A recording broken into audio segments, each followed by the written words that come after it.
today I have the pleasure of speaking. I have the pleasure of speaking. It's Friday. Hey, you got to get the words out, right? I have the pleasure of speaking with Rinku Ray, with Ray and Faze. Great attorney. I can't wait to hear you and learn about you and what you do. How you doing, Rinku? I'm great, Warren. How are you? Good, thank you. And you just got back from Chicago. And so I'm sure it's just like Texas and it's beautiful in Chicago and nice and hot and cool and sunny and with the wind blowing off the lake, just like Houston, right? From the inside, it's just like Houston. That's exactly right. And it's a lovely, From it the was a lovely inside. run. Yes, yes. I love it. I love it. Okay, so tell me about what you do, because you have a very unique profession. I've never met somebody that does what you do. Well, so top line, I'm an immigration attorney, but my elevator pitch is I help individuals rediscover and document their extraordinary ability on a path to getting permanent residence in the United States. Wow. So how'd you end up in that business? So I've been practicing for, maybe I shouldn't say, but I'm going to say nearly 3 decades. And when I first started practicing, I somehow got thrust into the position of head of an immigration department, although I'd never even taken an immigration law class. And Interesting. it is, right? The path that I thought was not the path that I followed. In any case, there were some really experienced paralegals. They were of Chinese descent, and they had this wonderful pipeline of clients. And in the back in the day, they were doing things like telecommunications, right? We were still trying to get wireless.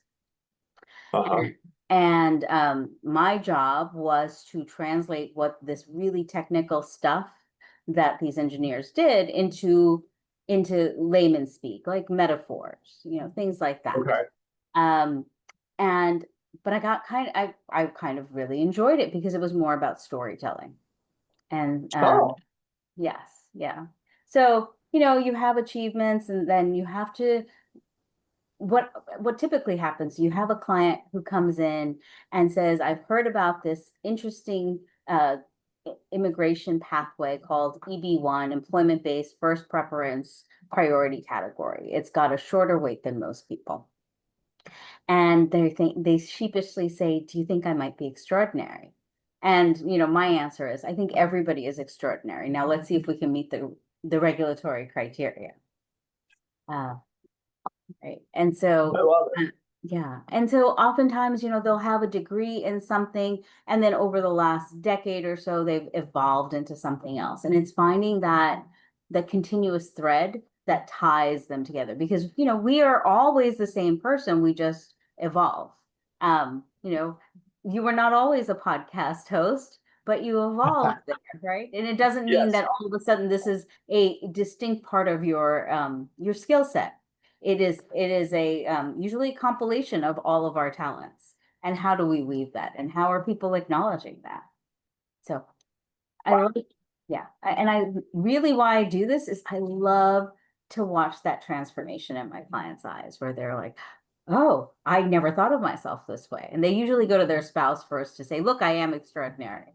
And and their spouse often already knew. I love it. So this is really, I mean, it's really interesting. And I love that what you're looking for in people is you're looking for the good in people and you're looking for this common thread to build a narrative of sort of what makes them unique and cool and a great person to be a candidate to be a citizen of our country. Is that correct? Yes. The first step is permanent resident, but yes, and then eventually a citizen of the country. Wow. So so I want to just pause and talk, not pause. I want to talk about the storytelling aspect because clearly it's something that you love to do. Um, Storytelling, I think, storytelling is the best way to engage somebody, to give them something that's memorable. So how do you really how do you weave that all together? Like, what do you ask them a bunch of questions, or what do you do? It's a lot of listening. It's first asking them what they think their expertise is. And then Okay. see if there are pieces that seem disparate, like they may have done a master's thesis on on automotive engines, right? Or Okay. robots. And now they're working in developing a solar battery. And they may say, well, that's not the same. And I keep listening and I keep investigating what achievements have they had. So have they published in particular journals or presented at particular conferences? And is there a theme that runs through it? Because sometimes when we are doing, we forget about who we are. And so I take that process to look back at who else has recognized them and what have they recognized them for. I love it. And, thinking about who we are makes what we do, right? And so it's like we have this formula that's like be times do equals have. So be is who we are, and then do gets you to the have, and it's those two things together. So I think that's brilliant. So our is correct me if I'm wrong, but our government then, or when we're allowing or vetting potential citizens, or people to have permanent residence in the United States, we're looking for extraordinary people, and you tell their stories and help them become those people that can stay here. Correct? That is part of my job, yes. And what's Okay. What's the other interesting, part? there's a lot of form filling. There's yeah, it's a lot of, I find that it's often the most extraordinary people are the ones that don't know that they are because they're so busy doing. Uh-huh. Yeah. I mean, that should be inspirational for all of us, right? We're all out there doing stuff and we just take it, yeah, this is what we do. But it's actually, we all have a story to tell, and we all have unique gifts and talents and expertise that you just, other people would find extraordinary. So I think that's beautiful. How long does it take for somebody to go through this process? So that depends. It depends if they're already in line for a green card, if an employer has already sponsored them. So where you're placed in line and how quickly you get a green card really depends what country you were born in. Uh, Oh, and it's really interesting, right? There's only a certain number of employment-based green cards that are allocated per year. And each country only gets, I think, 7.5% of those allocations. So if you have more applicants than there are from your country, even if you've been waiting in line, those the allocations need to go to foreign nationals from other countries. Case in point, India and China, right? I There's was gonna say, Yes, yeah. So right now, the wait time for if someone went through the regular employer-sponsored green card process where you work with the U.S. Department, the employer works with the U.S. Department of Labor, and you test the U.S. workforce to see if there is a minimally qualified U.S. permanent resident or citizen who can fill the job. Um, and then you file all the paperwork with USCIS. That process is called the employment-based second preference or third preference. That can take the wait can be anywhere from 12 to 13 years. That's not including the time that you spent before uh, starting the process. That's after you've oh my already been gosh. approved. The Department of Labor has confirmed there is no minimally qualified U.S. worker to take your job because you have these special qualifications. And then, but the benefit is if you already have a place in line and then you come to me for the extraordinary ability green card and you are approved, then you get to keep your place in line, but you get to move to the head of the line because the EB1 first preference is a priority green card category, and you get to keep it's like going to the deli counter and you're in there with everyone else, but you just want foie gras. And the line for foie gras isn't so long, isn't as long. So you get to go a little faster. I That's amazing. apologize to any animal protectionist when I say that. So these people have to be ecstatic when they finally get. I mean, this has to be a super rewarding thing when you get somebody through and they get to the head of the line and they get their green card. It has to be. I mean, you're doing it as much for the gratification as for the money, I assume.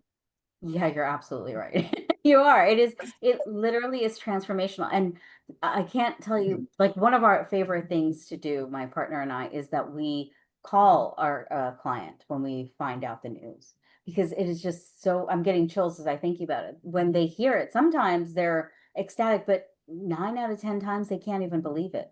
They can't believe that they were approved without a request for evidence. That's amazing. Yeah, they don't even believe you. That's so cool. And I think it just like with me, I love helping my clients grow. And it's so affirming. Yeah, I like to make money, sure. But helping my clients grow and scale and take their businesses beyond wherever they ever thought possible. So if they couldn't even conceive, that's the gratification. And that's why we do what we do, right? Yes, yes. I had a lovely full circle moment a couple weeks ago. A client who I helped get their green card 25 years ago.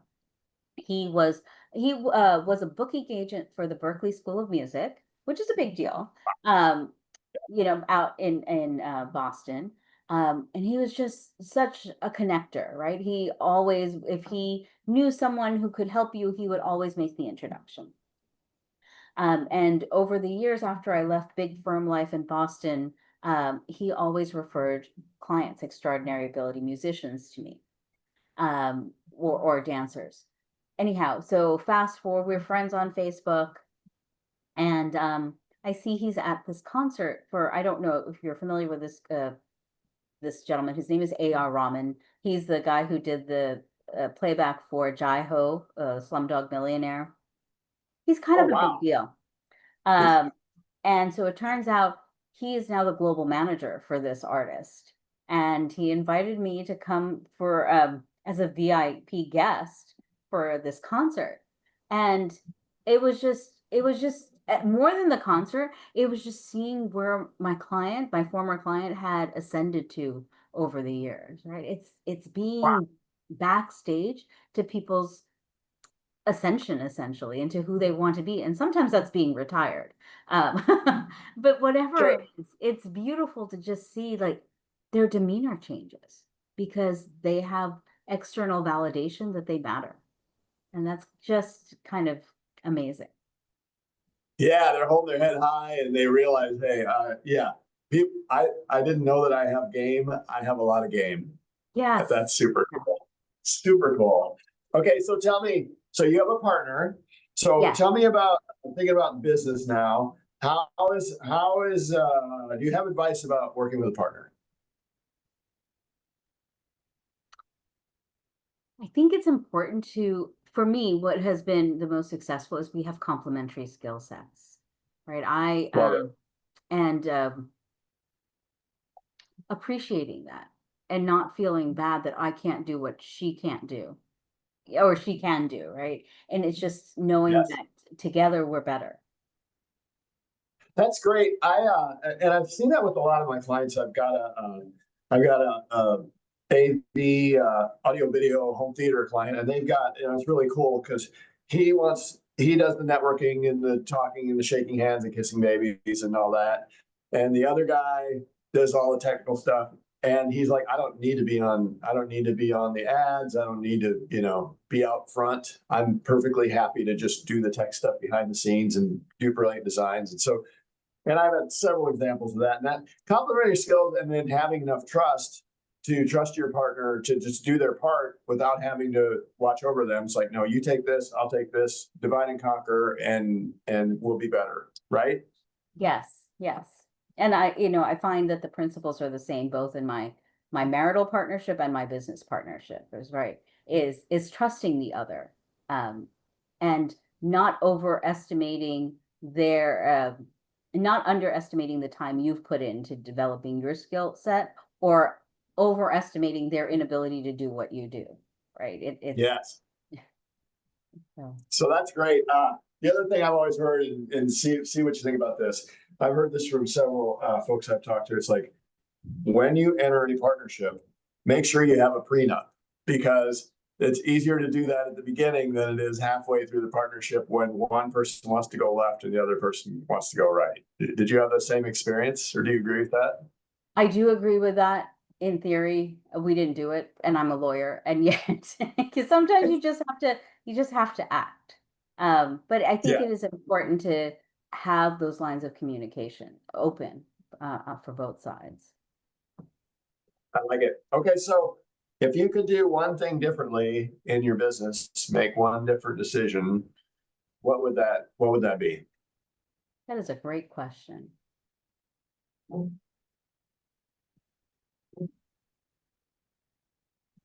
I'm not sure. Well, you did it all Well, right. everything has gotten me to where I am today, and I'm pretty pleased with the job satisfaction and what I do. But I'm not sure. Maybe it's You hiring a know, business coach. Who knows? I love it. Yeah, that's it. Thank you for that. Yeah, hiring a business coach. That's the one thing you should have done differently. Yeah, Right. you're right. I 100% agree with you. What's No, interesting, yeah. Right. go ahead. What were What's you gonna say? interesting is when my partner and I joined forces, I was going to go a different way, and we did hire a virtual business coach, and it has been transformative in that uh, I know what I'm worth, right? And I know to charge more because of that initial Yes. validation that it's not just the hours I spend, but the difference that I make in someone's lives. So that's been over a decade. So maybe it's time to get a revamp. I love it. Yeah. It's funny because we as business owners are the ones that have the toughest time charging for what we're worth. Because like you said at the beginning, we think, well, I'm doing this stuff and I'm doing stuff, but it's who you are and it's that depth of experience that you have to be able to really transform somebody's life, literally transform somebody's life. And there's a huge value when people have tears in their eyes and they don't even believe that they actually have a green card. Like can you put a value on that? That's amazing. So I think that's your experience is exactly like many clients' experiences. Like when you should get paid for what you do and what your value is, and you probably underestimate what that is. So that is a brilliant piece of wisdom. Thank you for that. Hmm. Yeah, and it's because I've been doing. I think having that business coach at the beginning allows me to charge which is probably at the top of the market. And I've been able to share that with colleagues because I charge them for consultation fees, and um, and they're always surprised when the clients pay. That's Isn't that funny? Yeah, yeah. Yes, but Yes. I give more of myself than just document preparation, and I Yes. recognize that. And I had recently read there's many business formats, and you need to know where you belong. You can be a Walmart, Target, or Nordstrom, and each of them has value, and each of them has customers that will buy your services. I While I may not shop at Nordstrom, I want to give my clients Nordstrom services. And so I charge Yes. that. And you come back and you have a relationship, not just that transaction. That's beautiful, and you're gonna give them a Nordstrom experience, and you're not going to charge them Walmart prices, nor That's should you. right. Right? Right. Because then you don't value it, right? Part of it is Yes. having the Yeah. price tag and knowing that you have something that's exclusive. Yes. 100%. That's great. Thinking about them, the service and caring. I I I really feel, and I think you'll agree that people can tell when you really care versus trying to sell them a service. And that's Mhm. the essence of what you do. You truly care about the value of the people and their story, and you really want to get results for them. And that's why people will hire you, correct? I think so. And it's also been all referrals. It's been all word of mouth, one person to another. I've never done any advertising other than giving an authentic work product.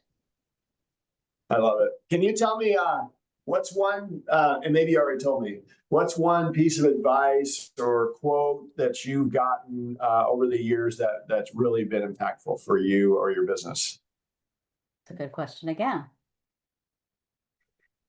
See, I keep trying to stump people. That's what I do. So, you know. Well, I think if you sit in the question long enough, you'll find the answer.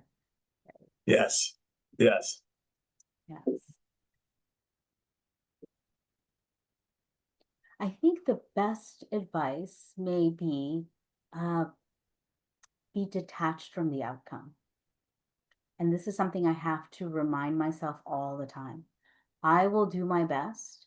And when I think it's done, to submit the darn application.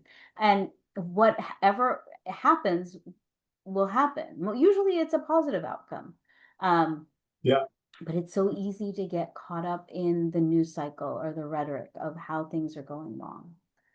And sometimes you do your best. And when there is a problem, you'll find the solution. But worrying about the outcome doesn't make the outcome better. It just gets you training for fear, and then you lose sight of the gifts that are coming as you're working out your solution. Easier said than done. Yes. Yeah, because you care so much. I think that's a brilliant piece of advice, and actually one I haven't heard before in this context. I've heard it in the context of golf. So when you figure out what you're going to do and you commit to doing it and you give it your best, and if the ball bounces right or left or doesn't go in the hole or whatever the outcome is, you still did your best. You came up with a strategy, you implemented it to the best of your ability, and the outcome is the outcome. So be it. Whatever it is, it is. So Right. that's really, really good. So if somebody wants, if by chance somebody wants to engage in your services that heard this or saw this or whatever, what's the best way to do that? They can contact us at info@sugarlandtrust.com or info@rf.legal, Okay. or shoot us a text at 281-789-8543. Awesome. And there's a website, but it's not a great website, which is sugarlandtrust.com. I think it's funny because, you know, for somebody that gets all referrals, you never really had to market. Like, it's a very interesting, because you have such a great niche and you've provided such great service to your clients. The business keeps coming. So that's one of those unique. You have a unique situation where you don't need more leads right now, and that's pretty special. So, Well, that's not necessarily true. I mean, okay. it's always great to have more leads. What I wish I had time to do is to nurture prospective clients who are on the precipice of meeting the regulatory criteria, Got you. right? And Okay. it's something I'm exploring. It's kind of like a coaching concept as part of my Mhm. practice. I I mean, love it. I do it for a lot of my clients anyway because they've met the threshold criteria, and then just keep encouraging them to do more. Uh, but when you're working full time, and it's probably a high profile job, it's hard to get out there and get industry recognition because you're giving your all to your company. And so it's Yeah. your employer knows that you're critical. They're paying you a high salary, and those golden handcuffs often keep us from going out and exploring how we can contribute our gifts. So encouraging them to do that. That's great advice. Yeah, that's good. I love it. Well, thank you so much for your time today. This has been absolutely fabulous and really, actually very enlightening as well, because I learned a bunch of stuff I didn't know about immigration, and that there was this whole path, and that you could spend a dozen years waiting and maybe still don't get in. So, like, that's pretty unique. You have a very unique skill set, and I can tell you really care about your clients and helping them. So thank you so much for your honesty, transparency, and your time. It was a joy interviewing you. Thank you, Warren. It was thanks for reaching out. It's been fun.